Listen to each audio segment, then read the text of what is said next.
Okay, on behalf of US HUPO, ECR, and CNPN, we are excited to welcome you to the first of hopefully many collaborations between the two proteomics communities. I'd like to first take a moment to congratulate the co-chair of this event, Syed Mohammed. He is the recipient of a travel fellowship to attend the CNPN annual symposium this year. This fellowship is part of an ongoing collaboration between CNPN and the US HUPO to extend the proteomics network and bring more opportunities for trainees and researchers. And of course, all are welcome at the CNPN symposium, which is taking place in May. Registration is still open, so if you'd like to attend, you still may register. I was able to attend the US HUPO this year in Chicago, and I really enjoyed the wide variety of scientific talks and really enjoyed meeting new people. And it was just a really great way to extend my network. So with that, we are honored to kick off the seminar series collaboration today with two distinguished and internationally renowned speakers. We'll start off by myself introducing Dr. Anne-Claude Gingras.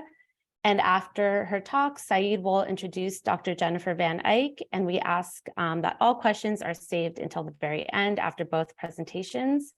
But you can type your questions throughout both presentations in the Q&A box. So I'll start by introducing Dr. Anne-Claude Gingras. She is the Canada Research Chair in Functional Proteomics, a professor in the Department of Molecular Genetics at the University of Toronto, and a senior investigator at the Lunenfeld Tenenbaum Research Institute, Sinai Health in Toronto.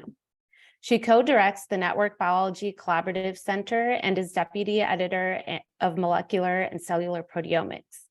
Dr. Gingras studies protein complexes and subcellular proteome organization by combining cutting-edge mass spectrometry-based approaches with modern cell and molecular biology techniques. She has developed or co-developed several experimental and bioinformatics approaches to confidently identify and quantify interaction and proximity partners for proteins of interest.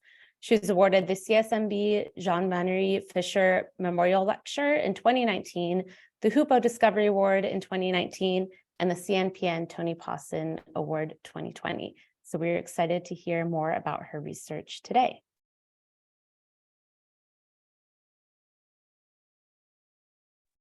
Thank you very much, Amanda, for the kind introduction. So it's a pleasure to be here for this inaugural meeting. It's a pleasure to be here with Jenny as well. So we have many things in common, including a former postdoc of mine that was a student in Jenny's lab. Okay, let me then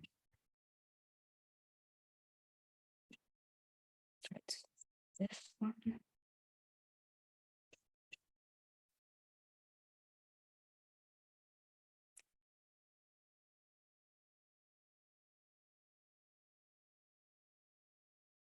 All right, so the work that we'll present today is the work of many people in my lab currently, Claire Martin, and people that were in my lab previously.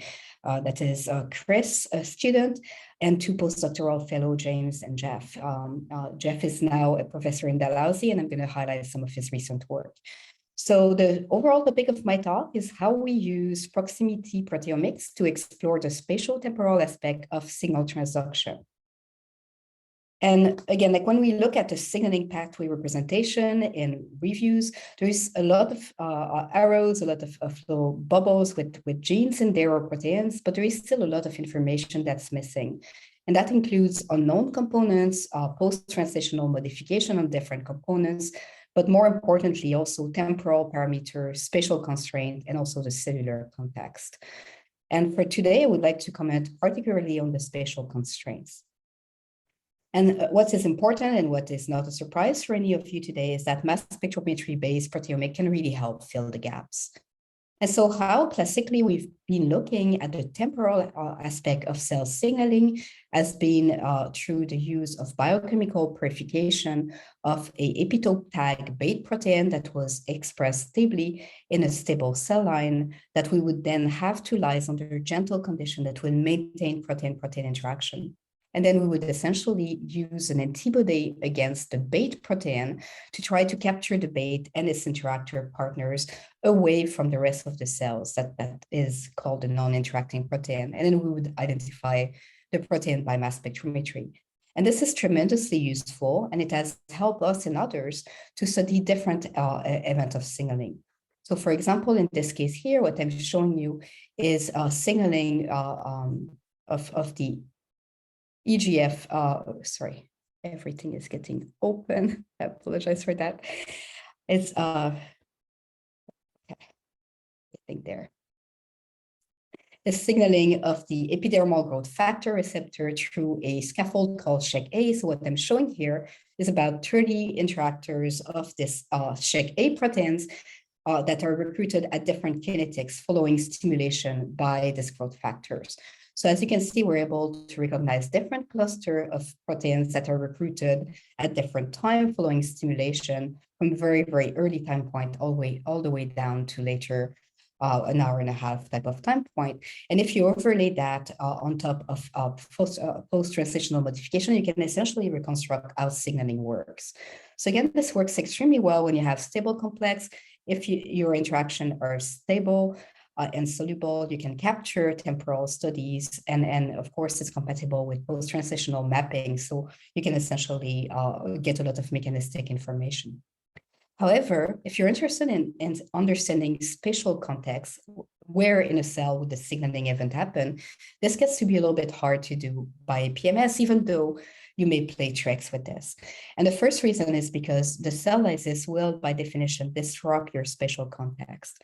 So you're essentially just making a big bag of mix of protein complex, and it's really hard to recognize where the interaction took place in the first place. The other problem is that non-soluble components are poorly profiled, and that includes many components that are important in different signaling pathways, including membrane, cytoskeleton, chromatin, and so on. So this means that even for well-studied kinases, such as the epidermal growth factor receptor, we're still missing information on different activators, different substrate, but also how are these interactions occurring inside the cell. So to complement this affinity purification, about 10 years ago, there is a revolutionary approach that came about called proximity-dependent biotinylation, or PDB. One of the most famous versions of that is called BioID. And this is very similar in many ways, but it has important difference. One of the differences is that instead of making a fusion of your bait protein with an epitope tag that you're going to be using for capturing a complex, what you've used there is actually an enzyme. And the enzyme, when expressed in the context of a living cell, will be able to biotinylate proteins that come in its vicinity, in the vicinity of the bait. And so this is a covalent modification, this biotinylation that doesn't get removed. So you do not need after that to maintain interactions or subcellular localization any longer. And you can lyse the cells under very harsh condition and simply capture using biotin affinity, what are the proteins that have been biotinylated inside the cells. And so the basic idea here is we're separating the proximity detection from the identification of the proteins that were proximal in the first place. And we and others have shown that this amazingly works in most organelles, both membraneless and membrane-bound organelles. And even more amazingly, it turns out that the same computational pipeline that we had helped build with Alexei Nesvitsky and Mike Tyers for APMS actually works quite well for these BioID experiments. And so this is essentially what our integrated pipeline looks like. So we combine an experimental pipeline that involves stable cell gene generation with a computational pipeline. And so when we do that to revisit the EGFR signaling with BioID, this is the work of Claire Martin in the lab. So what she was able to do in this case is do again this treatment with epidermal growth factor for about 2 hours. But what she's going to be doing here is pulses of biotin, the substrate for this BioID enzyme. And what she's able to nicely recognize in this case is that she has, again, different waves of protein that have different behavior. Some of them, the minute that you add the EGF, fall apart, and these tend to be protein that are involved in cell polarity and cell junction. But she also has protein that are really rapidly or more recruited and again, drop pretty rapidly, and protein with more sustained behaviors. And so using this kind of analysis helps us really untangle where in this particular cell biological question is our signaling event occurring. However, it doesn't always work that way. So this was a beautiful example that Claire did with EGFR. Jeff Esket, a former postdoc of my lab, was really interested in looking at different components of the mechanistic target of rapamycin complex 1 signaling. So there is many different complexes that culminate in the activation and recruitment at the surface of the lysosome of this really critical regulator of cell growth and metabolism. However, when Jeff tagged any of these components with these bio-IND enzyme, he essentially uncovered a number of folding issues.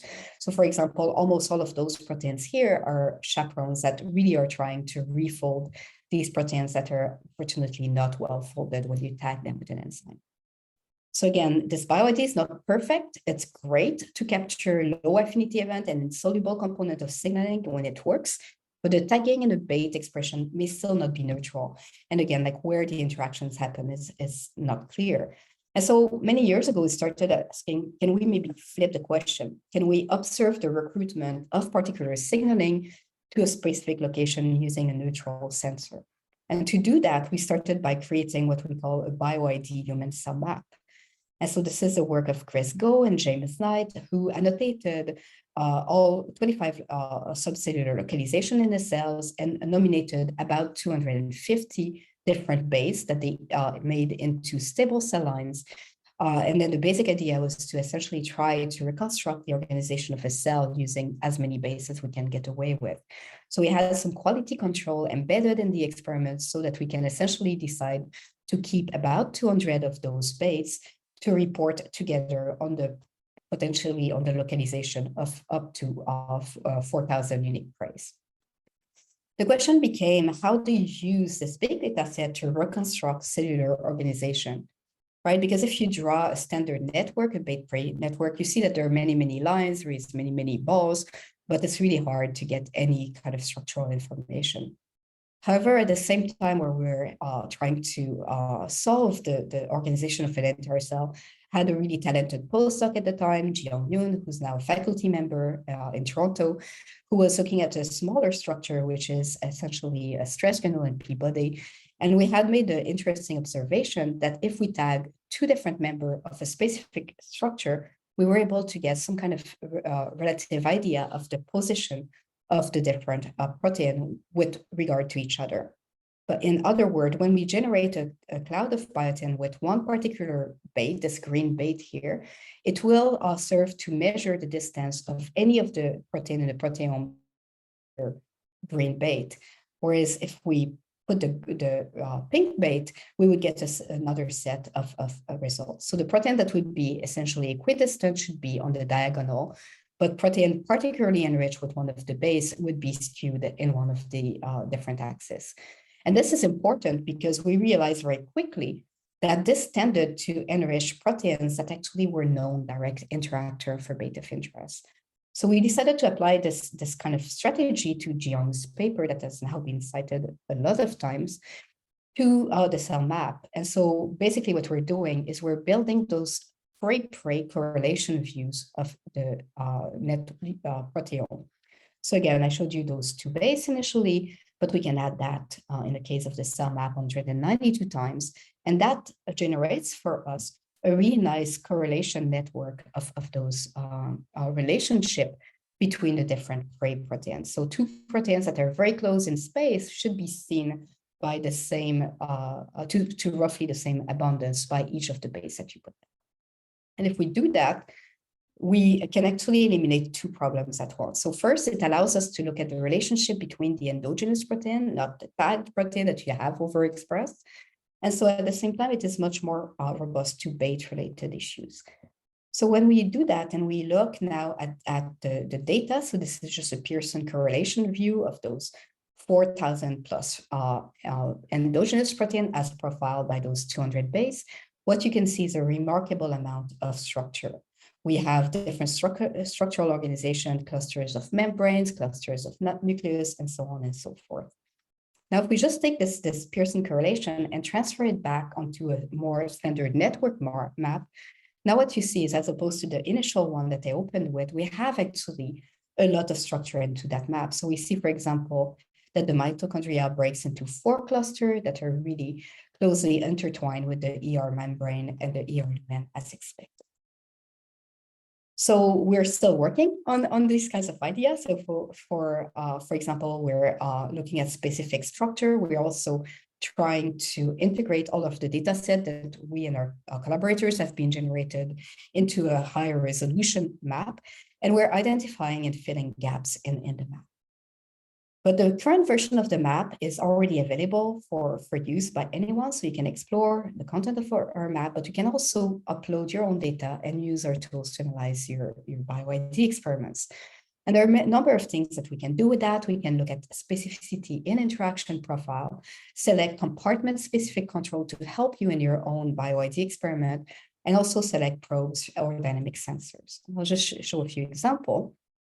So when I say specificity and interaction profile, so we had done in the past a couple of experiments, a couple of papers where we were looking at specific proteins that were tagged with BioID enzyme. And while we had success in publishing those papers, there were a lot of issues with trying to interpret quantitatively what did all of the proteins meant. And in fact, anything that localized to the cytoskeleton or the plasma membrane yields hundreds of proteins. So how do you make sense of the data?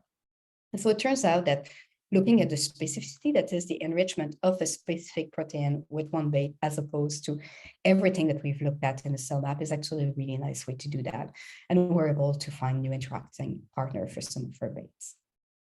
But we can also essentially use the same kind of context to select high content compartment markers. So for example, you can upload your initial result of BioID and essentially look at bases that are BioID base, cell map base, that essentially resemble a lot your particular base of interest in terms of where they're located.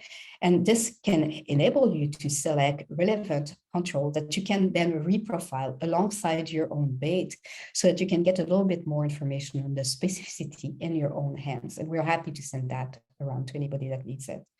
Where we're moving from there is we're taking this big idea of this cell map that was done with 200 cell lines, and we want to reduce it to a number of most informative bases that we can then move into lentiviral vectors so that we can essentially get mini maps that will be indicative of cell type specificity, stress, stimulation, reprogramming, and differentiation. So those maps will be intrinsically at lower resolution. And Brendan Steele in our lab has been leading really big effort to increase our throughput in this area. So lastly, I just want to comment briefly on how we can devise BioID sensors to detect signaling that happens on endolysosome. And I showed you already this picture and the very sad story that Jeff had at the beginning, where he was unable to tag directly any of these proteins to essentially study his protein of interest, which was this mechanistic target of rapamycin. However, we started wondering whether we could maybe put some kind of BioID probe at the surface of the lysosome and essentially observe the recruitment of torque signaling components to the surface of the lysosome. So, and the basic idea was we wanted to look at amino acid signaling in the context of cancer. And of course, there's huge complication because the lysosome is not this isolated ball. There is a lot of exchange through the trafficking and the endosome pathway. So Jeff was smartly able to devise a pair of markers. If you look at them in the cell map, this is where they locate. This is the endolysosome, and those little labels here are all the guys that he's trying to monitor. And this other one here is located just adjacent to it in the recycling endosome. And again, by microscopy, this looked pretty promising. So when he actually did the analysis, he was able to recognize that indeed is VEM7 base, the one that is supposed to mark the lysosome, enriched quite nicely components of those store complexes that he's interested in, but it also recognized that other complexes were also recruited. And so we use this idea of looking at recruitment and doing perturbation to essentially see whether perturbing this UPS complex was essentially going to be important for modulating the recruitment of TOR to the sensor. And basically what we do for that is we will be taking the same sensor. In the case of Jeff, this was VAMP7 in this case, fused to Beret. Now he's doing it with Mini Turbo. And he would do it in condition 1 versus condition 2. And those conditions in his case would be CRISPR of individual components of HUPS complex and other unrelated proteins. And the basic idea is that he's looking for proteins that are differently recruited to the sensor. And so when he did that, he realized that following depletion of any of the UPS components, if you look at the untargeted one, which is on the x-axis versus all of the different knockouts, you see that what you lose with depletion of UPS is all of the components of UPS itself, which are shown in green, but also almost all of the component of the mTOR signal. And that really told us that maybe what we were dealing with was maybe new mTOR clasosome microdomains, or maybe new functional association with this complex. And that helped us to think that maybe UPS is controlling the activity. So it's important to not only look at proteomics data, there is a lot of other large data set out there. And so for us, the one that became really important was those large CRISPR screens that were being conducted at the time at the Broad. Now they're available in DepMap, but at the time, what we did is we simply look at all of the cancer cell lines that were profiled, all of the gene. Again, we cluster them by Pearson correlation to make a genetic correlation network, where we saw that this TOR component here really interacted genetically or had similarity genetically to those yellow guys, which are our HUPS component. And this was actually interesting because it was at least partially driven by the mutational status of RAS, and that's going to become important in a second. And so Jeff then thought, like, okay, we have the genetic evidence, we have the proteomic evidence that there is something going on between UPS and TOR. So maybe UPS is a new component of this amino acid sensing pathway. So classically in the field, what you do is you do a knockout. So in this case, a VPS41 is a HUPS subunit so that it would knock out. And then you'd be essentially doing a starvation. So you remove amino acid and then you refeed with amino acid. And then you look at phosphorylation of downstream target. And, you know, as you can see, there is not much of a difference in the phosphorylation of the downstream target in this context. So Jeff is smarter than me because I would have put the project there. But what he thought about is that, you know, there is not just one way to bring amino acid in a cell. You can do it through free nutrient transport, but you can also do it through fluid uptake of macromolecule. And this is a process that actually is stimulated with oncogenic mutation of RAS, because this induces the process of macropinocytosis, which then results in the delivery of protein inside of the lysosome lumen that get broken down into amino acid and then can stimulate mTOR. So lo and behold, a low depletion of any of the UPS component really strongly prevented this particular process. So if you look at the phosphorylation of this downstream target, you have the knockout of TOR, and you feed the SA, which is acting as your extracellular protein the outside of the cell. You get a very strong stimulation in normal cells, but almost no stimulation if you remove the HUPS components. So this was actually the identification of one of the first components of the protein pathway for mTOR activation. And that resulted really from this idea of the sensor. And so Jeff has put UPS in this pathway here. And what I'm not going to show you today is he also was able to show really nicely that this free amino acid pathway actually actively represses this protein pathway, so that if you have sufficient free amino acid, you know, you have a pathway selection that is there. But what I wanted to end is by telling you again that BioID sensor should be I'm proposing that it's a power tool to identify missing connection in signaling pathway. You can apply that to a number of different pathways. It's not only good for signaling pathway, that's what I care about, but it's good for many other processes as well. So again, this is enabled by our growing toolbox for BioID and interaction proteomics. So our lentivirus construct that were developed by Payman Samavarshi-Terani. We can now do in vivo BioID, for example, in zebrafish led by Shimon Rosenthal. We have resource for exploration and analysis of BioID data. And we're moving forward with the BioID sensors. This is the work of Rupert Simpson of looking at somatic cell reprogramming and how we're going to be interpreting those dynamic cell. So I'm going to stop here. Oh, last thing is if you need to rapidly annotate your proteins, you can download this really easy plugin that was made by James Knight called GeneInfo that works on both Chrome and Firefox and other browsers, where you can essentially select a protein by double clicking on it and essentially see whatever information you're interested in. So I'm going to stop here by acknowledging people. And I realize this is my old slide, not updated with the brand new student that I've started, but I've mentioned all the people that did the work that I presented today. So thank you very much for your attention. I'm going to stop sharing. Thank you so much, Anne-Claude, for your fantastic presentation. And I'm pretty sure there are going to be lots of questions because this was a very amazing presentation, and at least one that piques my interest. Because of course you can then go into spatial proteomics, and it's a very fascinating field. So thank you so much for sharing that with us. So moving forward, I also like to thank Amanda for the kind introduction, as well as CNPN for the travel award. And with that said, I'm going to introduce our next speaker for this session. And so it is my absolute pleasure and honor to introduce our second speaker for today's webinar, that is Dr. Jennifer Van Eyck, who is an international leader in clinical proteomics, and her lab has focused for over a decade now on developing technical pipelines for de novo discovery and larger scale quantitative mass spectrometry methods. So this has led to many approaches, but more recently, her lab is focusing more on multiple reaction monitoring, or SRM, as well as data independent acquisition techniques.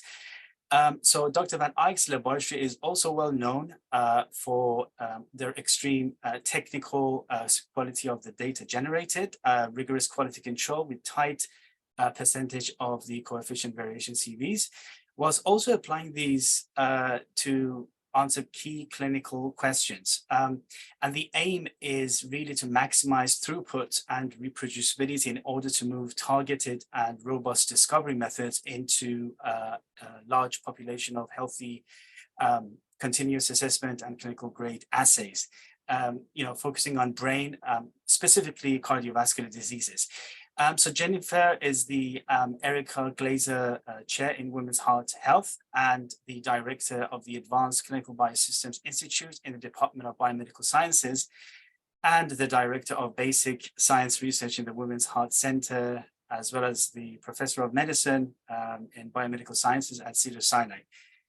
So with that said, if you could share your screen, Jenny, that would be wonderful, so we could get started. Absolutely. Thank you so much for that wonderful introduction and for having me here. I think this is really just fantastic. So I'm hoping everyone can see my slides. Does it look okay? Yeah. Okay. Thanks. Wonderful. Thank you, Siada. Yeah, it's a real, okay, it should be there. Okay, so first of all, thank you. And I'm really just so pleased to see this relationship growing between US HUPO and the Canadian Equivalent Society. I think this is just wonderful. Most people know I am also Canadian by birth and have been in the United States for quite a long time, but started my career at Queen's University in Kingston and then moved on to Hopkins and now Cedars-Sinai. So today what I'm going to talk about quite quickly is to be able to discuss really the second part of what we've been doing for a long time with respect to precision medicine. And that is, how do you go from having great diagnostics, which we hope we can do, to actually having individualized therapies, right? So if you can diagnose someone but have no therapy or no intervention, then, you can wait till you can develop it. But could we have a parallel kind of research stream where we're building up the technology and the understanding on how one might invoke that? So that's what I'm going to talk about. So really the idea is that we have personalized diagnostic and then we want mechanistic therapies. And how do you do that from proteomics, and how do you get that into ultimately the clinic? So why heart disease? Well, the heart's, first of all, just super cool. It's one of the cardiomyocytes that are the contractile units or cell type within the heart are one of the only cell types in your body that has a spontaneous beat, so it can spontaneously contract. There is one type of neuron that also will spontaneously fire, but not so many things do that. And heart failure is fatal, and it is very common. In every 1.14 minutes, someone's going to be diagnosed with heart failure. That's both in the US and in Europe. And people have different survival rates, but about 40 to 50% will be alive within 5 years, and it's about 30% within 1 year after being diagnosed. We have two types of heart failure. One is the typical Hollywood one, where you have a heart attack and then you go on to have reduced ejection fraction, so not inability of the heart to produce or push out the blood around the body. And we have some great drugs in that area, but they don't provide complete, complete reduction of adverse cardiac events downstream. And then there's a more relatively newly recognized heart failure called heart failure with preserved ejection fraction. This occurs more to females than males. Your heart fails even though it's able to push out enough blood throughout your body. And to date, there is absolutely no therapies for it. Mechanism is still under debate, and that's the one I'm going to talk about today. Heart failure with preserved ejection fraction, and certainly heart failure across the board is a growing epidemic. So what we want to do is figure out if we can do drug tailoring for an individual's therapeutic regime. Kind of a nice sentence there. So how can we think about it? I'm going to go through two parts. The first is to really talk about what most people do and often do.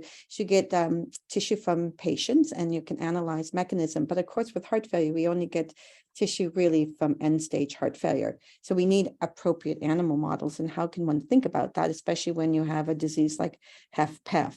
And then finally, I'm going to end up with what we're doing around the drug development and drug screening of population. And this actually turns out to be one of the areas that CIAD so involved in. Okay, so let's go. We have a hypothesis that there's going to be subgroups of individuals, of patients that have HFpEF and HFrEF, and they'll be common as well as unique mechanistic pathways, right? So we want to tease it apart. So we're very fortunate in HFpEF to get two cohorts, one from University of Southern Carolina from Mike Zeil, and the other one from Johns Hopkins from David Cass. They're slightly different cohorts, but one would expect that there would be a common mechanism. You should see those changes equally in both cohorts. You may think those are small numbers, 25 and 49, but that's actually massive. HFpEF is not normally clinically allowed to necessarily take biopsy samples, and these are done biopsies are not during heart transplantation, since heart transplantation is really a clinical treatment for HFrEF, right? You can see that on the right, on the left-hand side. So we're going to look at, try to correlate the clinical phenotypes, look to see whether or not it's a disease continuum, whether or not there's subpopulations, and find unique therapies. Then we're going to ask the next question, which is great. We have this what we think might be happening in more towards end-stage heart failure in patients. What is the appropriate animal model? And in HFpEF, there is a lot of decision over which animal model. So we are going to do DIA, proteomics, mass spec, digest, trypsin digestion, and then analyze using DIA. Everything's automated in our lab. So the first one, of course, is most clinicians want to know what is your general inclusion criteria. They're very similar, but we have three groups. We're going to look at the disease group, which is in red. It's people with hypertension and HFpEF. Then we have a disease group, which is people with hypertension, but don't have HFpEF, so they're disease control. And then our reference control, which means that they have no hypertension and no diabetes. And this is the first cohort from Mike Zeil. And so we did fractionation, which we do in tissue, cardiac muscle. We have a dominance of these contractile units, myofilament units, soluble in membrane. Each one was run against DIA, MS library. We also do simultaneously, if we do a small Dalton window, we can also pick up arginine and lysine modification, specific acetylation, 5 forms of methylation, and succinylation. So PTM is driven by single small molecules within the heart. And you can see at 81% of the proteins we measured have a coefficient of variance under 40%, so it's excellent. So we were quantifying around 2,800 proteins. So what you can see on the right-hand side is really just a combined heat map. You can see for these particular proteins that are in the dominant ones that differentiate between control, LVH, which is your disease control, and HFpEF. And more impressive is really the data that you can see in the PCA plot, where based on the total proteomes from these human biopsy samples, you can differentiate completely HFpEF in green from control in red, but also you can see in the middle the LVH, so those disease controls. So hypertension with no HFpEF are kind of in between the two. So I just love that piece of plot. It's beautiful. So of course, what we want to know is really the proteins that are differentiating these three groups. Who are they and how do they change? And that's what you can kind of see here. We've listed the canonical pathways, and you can see if they're activated in orange versus blue inhibited. And I've just color coded, for example, glucolysis, which is present both in the disease control, which is LVH, so, and versus the heart failure, they're both activated. So interesting, but obviously a common disease. You know, if you have hypertension, hurts your heart, what's happening? But then we're very interested in things like P10, where we have a difference response. That's what we want. We want to be able to differentiate between HFpEF and the disease control. And you can also see that in HFpEF, there's an inhibition of signaling. You see that long list of blue down things, which include really, if you go back and look at what all these are, really a shutdown of metabolism, a lot of control on myofilament and protein translation in HFpEF that we don't see. So there's additional programming going on in left ventricle hypo. You see this really well if you ask who could be dominating that. So we have upstream regulators such as Richter and c-MYC, and you can see on the right-hand side, all the proteins you can see in HFpEF. Richter is really activating OXPHOS, ribosomes, while in LVH, it's not having as big of an effect. And certainly MYC is actually opposite in one of the disease controls versus HFpEF with respect to the activation versus inhibition of c-MYC. So there are differences. This was confirmed in the second cohort. This is a cohort where we have a lot of people with HFpEF that have diabetes or metabolic disease. This is quite common. So it's a bit more spread, but we're still able to separate the disease controls or the controls healthy individuals, or actually they're individuals undergoing other surgeries involving the heart. Has nothing to do with HFpEF. And we can compare between the two cohorts and say we want to find those common ones. And that's what's shown on the right-hand side. You can see that some are overlap, but not maybe as much as you would have expected. So the between cohort 1 and cohort 2. So they are not quite the same representing. So obviously a continuum within HFpEF itself, which is not surprising. It was expected. So that's great. We're going down and we'll talk about drugs that we're developing in that space in a moment. But I wanted to say that, you know, it's been very controversial in heart disease whether or not there's an animal model that is recapitulating the human disease. And the answer to that is no, actually. There are some great models, but they only replicate part of what we're seeing in the end-stage heart failure. And that's seen here. So the animal model is something called L-name high-fat model. It's a 2-hit model of mice. They get symptomatically, they look like HFpEF, but mechanically they don't. And what you can see here again for upstream regulators, there's Richter in red and c-MYC towards the bottom, where you can see in heart failure versus LVH, the disease control. That's the data I just showed you. And then you can see L-name looking more like LVH, for example, than HFpEF. And that's also down a little bit further. And then at the end, you start to see parts of it actually looking more like heart failure in the mouse model than it is with the disease control. So you really need to know, it's not that it's a problem to use this animal model. What the problem is if you're trying to test disease mechanisms or drugs in this animal model that has to do with metabolism or something, this would be the wrong model to use it because it's looking more like LVH and not HFpEF. So you need to understand what your animal models are so you can target the right animal model for the right aspect of the disease we see in human. And what that means is you have to do a lot of work ahead of time, right, to be able to figure out which model is appropriate. And this is shown here so beautifully with c-MYC. You can see the LVH from human, the disease control versus HFpEF. That's a disease we're going after. I showed you this earlier. And you can see what it looks like in the mouse model, or this one mouse model, that it does mimic it, but not to the same degree. It essentially is mimicking the glucose metabolism and that stuff, but it's totally missing in human how c-MYC is really also influencing ribosome expression and actually protein degradation. That's not seen in this animal model. So if you were trying to understand transcription translation, animal model would not be good, even though it is activating or inhibiting MYC. Okay, so what do we do if we find these mechanisms that we think are key in human heart disease, and we maybe can use animal models selectively to kind of go in for early stage to find those early drugs? Then what? How do you go from there more quickly to a drug and into clinical translation? So I'm going to talk about very briefly, very briefly, the work that we've been doing for many years just to build a high throughput drug screening that allows us to do, we hope, hundreds of cell lines or hundreds of iPS-derived cardiomyocytes or whatever cells you want to do, where we can do thousands of perturbations, right? So we're talking about adding many zeros to the samples we're doing while doing high throughput drug screens using proteomics, and then the conceptual idea behind the clinical application. So the goal here again is to personalize mechanistic therapies. Okay, so why? This is one of the drugs we're working on. It's called PR364.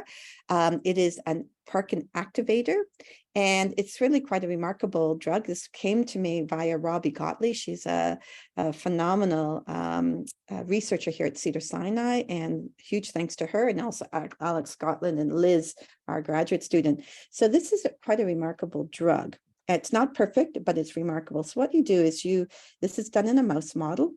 And what happens with heart failure is you give someone a heart attack or a myocardial infarction, an MI, and then a lot of them, about 30 to 50%, will go on to develop heart failure within a year or two. So this is the disease we're going after. So in these animals, we give them a heart attack. We surgically tie off their one of the arteries of the heart. And then if you don't do anything, so that's called PCAL, you can see about 50% of the animals will die within about 6 days. You can see that on the left-hand side on the red, right? So if you do nothing, 50% of the animals will die. That's mimicking what we find in a human. However, if you give this animal, what you've also given an MI to, a heart attack to, one injection within a few hours of this drug that activates Parkin, you can see we get 100% survival. And not only that, if you look at the proteomics, when we're looking at the tissue, you can see when you start with the sham animals, that's in blue. And then when you give them a heart attack, they shift all the way over to the green. So huge, of course, the proteomes are very different. And this is only in the viable part of the heart, not the part that you kill when you give them a heart attack. This is in the viable. This is the viable part of the heart trying to compensate for the lack of the tissue that you've killed, and it still has to push out blood. But if you give the drug, you can see it stays, where the sham essentially stops and blunts this big proteomic change. So we're very excited about this drug. As I said, there are some things that we're not super thrilled. So it's a drug family we're working on. So what is the cell-based system? This is what CIAD's been doing. So what we want to be able to do is have the patient ultimately take the patient's iPS-derived organoids, but what we're going to do is we're going to do the iPSC, we're going to give it drug or multiple perturbations, so take PR364 and give it multiple times at different concentrations, and then we want to get the proteome signature. And so this is really, when we move to iPSC, this is more of a population, saying we have a genetic background on a diversity, of course, in people, and can we make their iPS cardiomyocytes and then run, many of these individuals with many different drugs and get them. So first one, it has to be on a 96-well plate format. And so we do that. CIAD has gone through every single one of the steps to figure out how to do lysis. We actually do the sonication using Croveris. It's a sonication system that does not induce heat. We do our reduction, alkylation, and digestion on our automated i7 Beckman liquid handler that we use that for pretty much everything. And then we do very short gradients. And you can see here on the timsTOF Pro with a 15-minute turnaround time, that's instrument time, that's a 13.5-minute gradient dual trap. It's published in that paper below, versus the Explorers 480 on a 40-minute gradient, or the Lumos on micro with 100 minutes. So we're getting around 2,000 proteins with a 13.5-minute gradient on the timsTOF Pro. And also actually the Explorers does pretty well as well.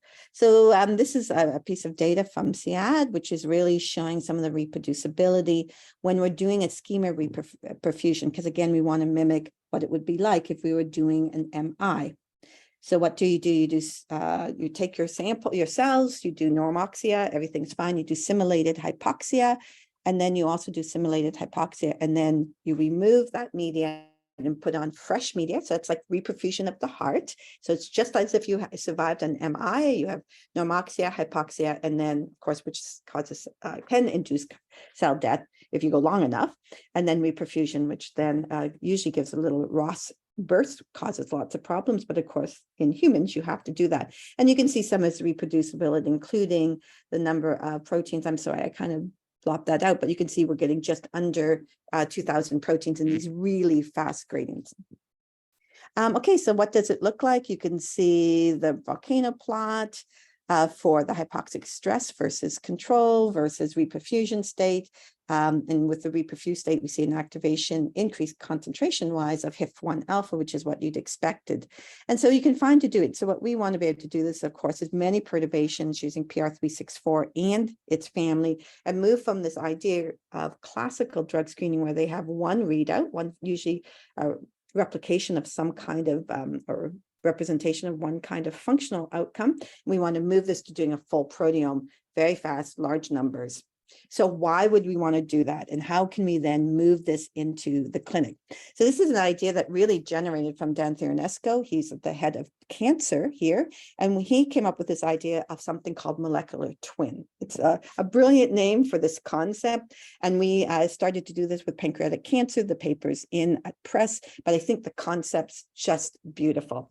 So what it is, what we're going to do is we're going to take samples, be it plasma or tissue, from everyone coming into Cedars, which has heart disease. Of course, we have tons of clinical data then, right? We're treating these individuals.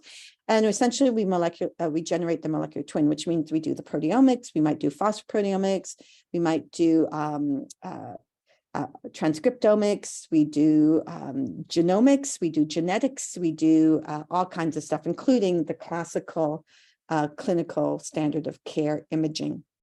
And what you do is you generate for each individual, which importantly, we know their clinical outcome. That's the most important stuff. If you know the clinical outcome and you know they're initiating molecular profile, the question then is, can you then determine the right drug or find the new drugs if it's an individual that doesn't have a current treatable system? And so this is not diagnosing heart disease. This is not diagnosing, in the case of cancer, this is not early diagnostic. What this is you have been diagnosed to have these diseases. Now we need to do an intervention. So this is a response. And what you can do then is, once you have enough data and you know their outcome in the therapies that you've done, when a new individual comes in, someone that has been saying you are at mid to high risk cardiovascular disease, we can do your molecular profiling in the same way and put you into context with everyone else around you who's come through, where we know your outcome and what drugs we treated, and then select more appropriately the strategy to go forward. So as I said, this is coming from cancer here at Cedars-Sinai, and we want to move it over to cardiovascular. So to do that, we need to be phenotyping both iPSC as well as tissue and blood samples across the front once you have been diagnosed, and then moving them in. So it's a super cool concept to be able to do. Okay, the most important slide, those people who matter the most highlighted are those in bold in my group, are those who have had contributed substantially to this the talk that I've given, as well as tons of collaborators across the board. You can't do science without collaborations, and we're really fortunate with the collaborations that we have. So thank you.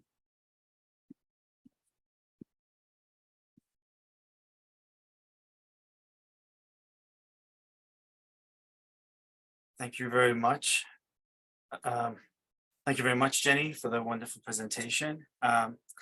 So I'm just gonna quickly open up the question box because we only have about 11 minutes.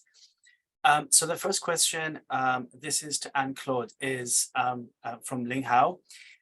Is it possible to tag inside the acidic lysosome?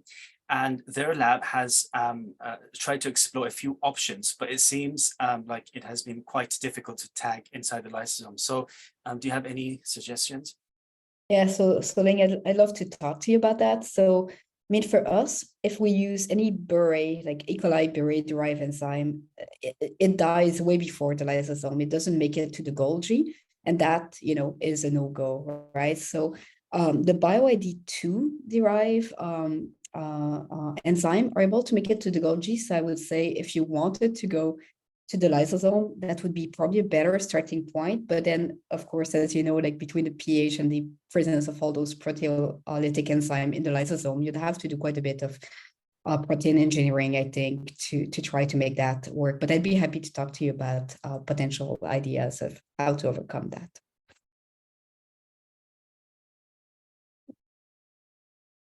Okay, we have another question here from Deva saying fantastic talk, and this is for OnCloud as well.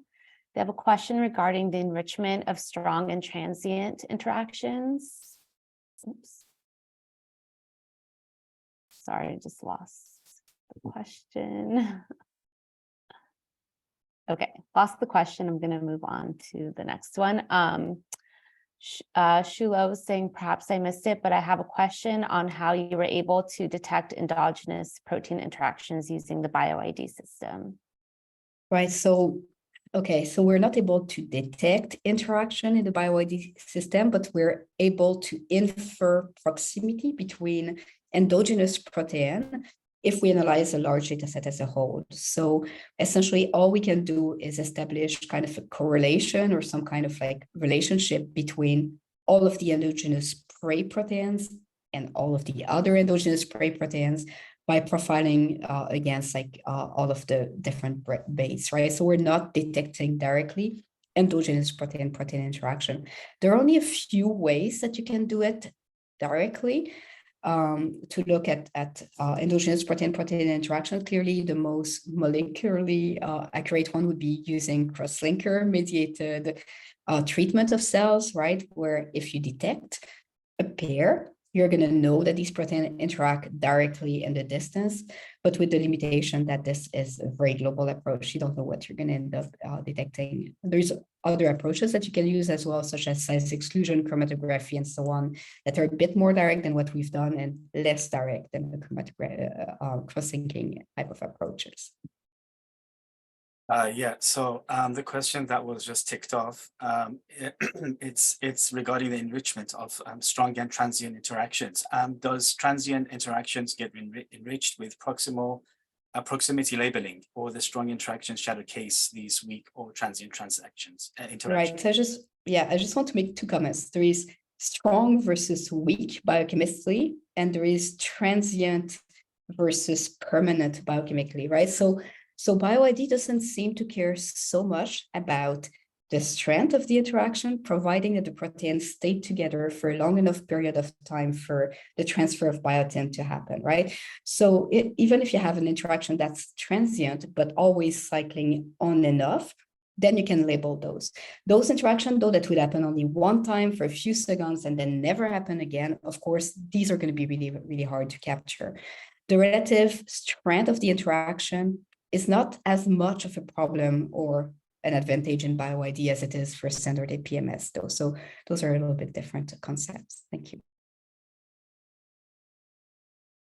Hey, I have a question here for Dr. Van Eyck from Bridget. On a technical note, can you touch on the conditions of protein extraction from the mouse hearts?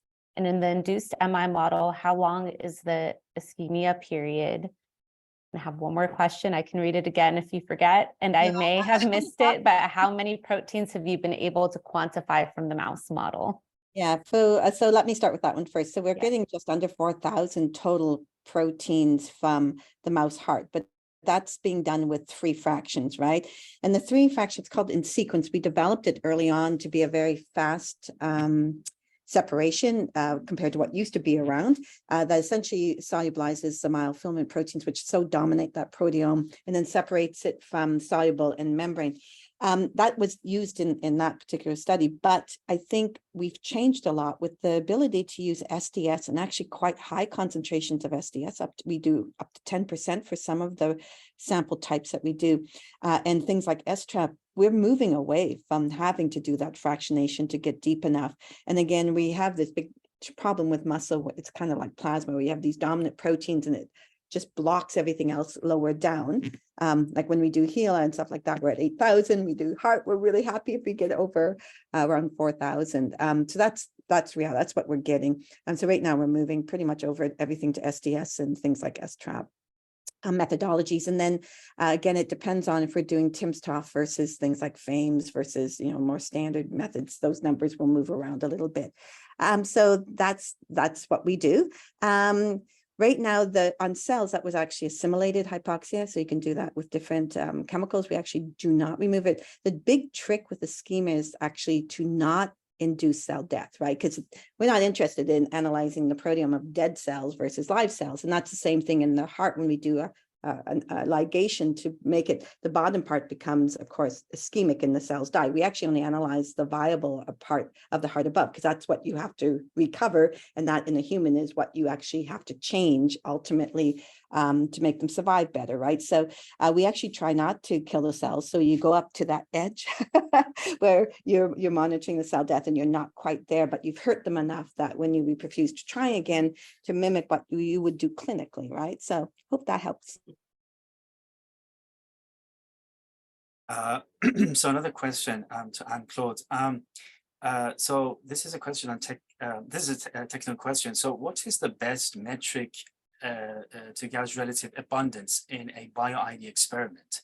That's the first portion of the question. And is the spectra count more robust than signal intensities? And also, have you also taken in to account the background signal intensities for each prey in the control experiments, as well as the levels of each baits, etc.?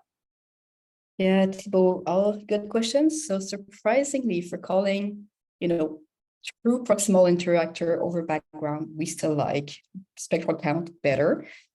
We have tried every intensity measurement under the sun, and we still feel very strongly that spectral counts are more robust for that step. However, because now we're not just looking at signal over background or control, what we're looking at is essentially trying to differentiate between conditions. We do our analysis in 2 steps. So we first make sure that the protein is a confident proximal interactor for at least one of the baits, and then we extract intensities and we subtract essentially the levels of the array intensities from the background runs in a matching experiment. So this is still a bit developing for us. We really thought that we could move fully to label-based intensity measurements.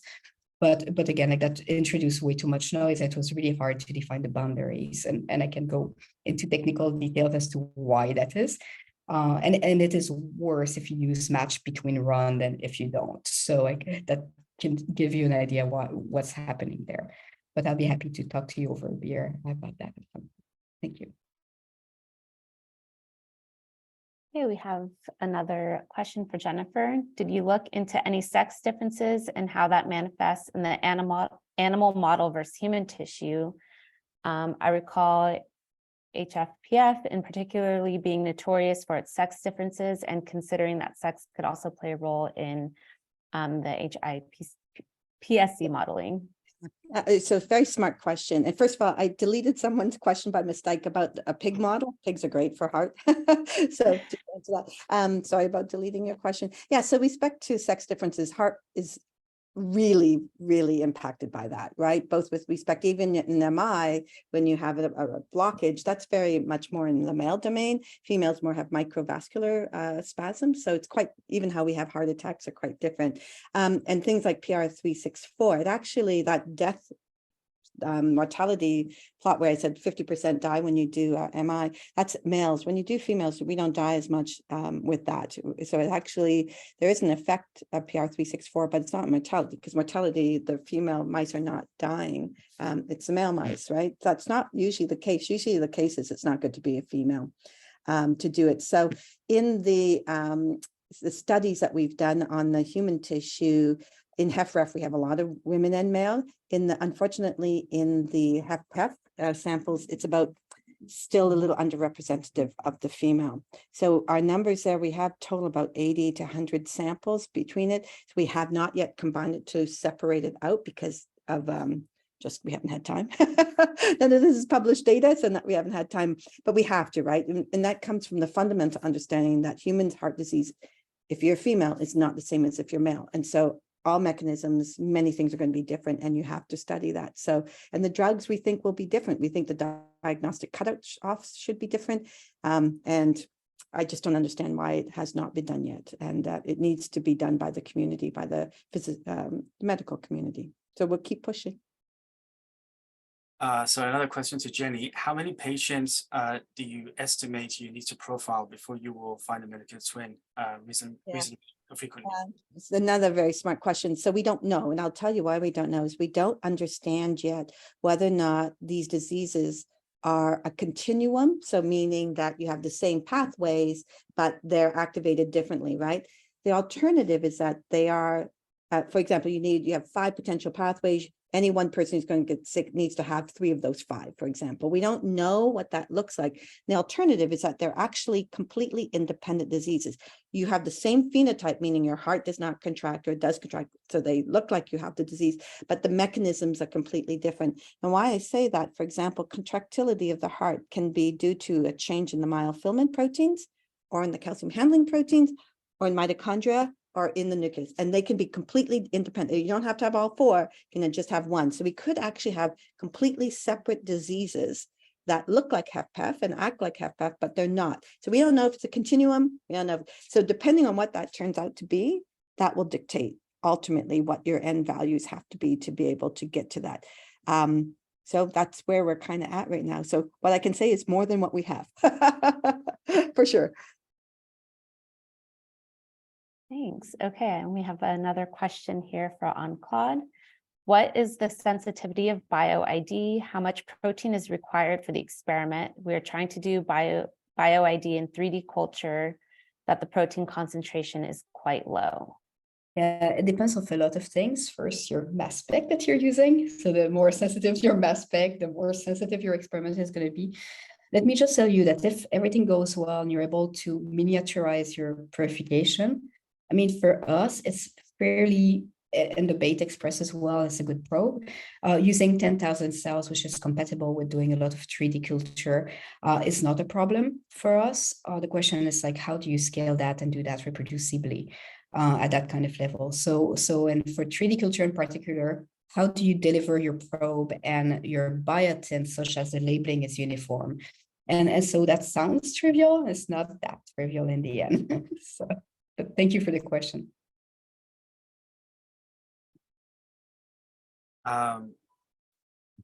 So another question to Anne-Claude. The sensitivity of the BioID. I think we just asked that one. Yeah. Okay. So I think that's about it. That's the end of the session, and I hope everyone enjoyed this double header session with the 2 rock stars in the proteomics field. And the session is recorded, so we will have the link to send to all the interested participants, and I believe Jenny and Anne-Claude could prepare some PDF versions of the presentations to share as well. So with that said, I'd like to thank you all for attending today, and I hope everyone enjoyed it. Amanda, do you have any concluding remarks? No, I just wanted to thank both of our speakers. I think it was a great way to start off this collaboration, and we're really excited to bring the 2 proteomics communities together.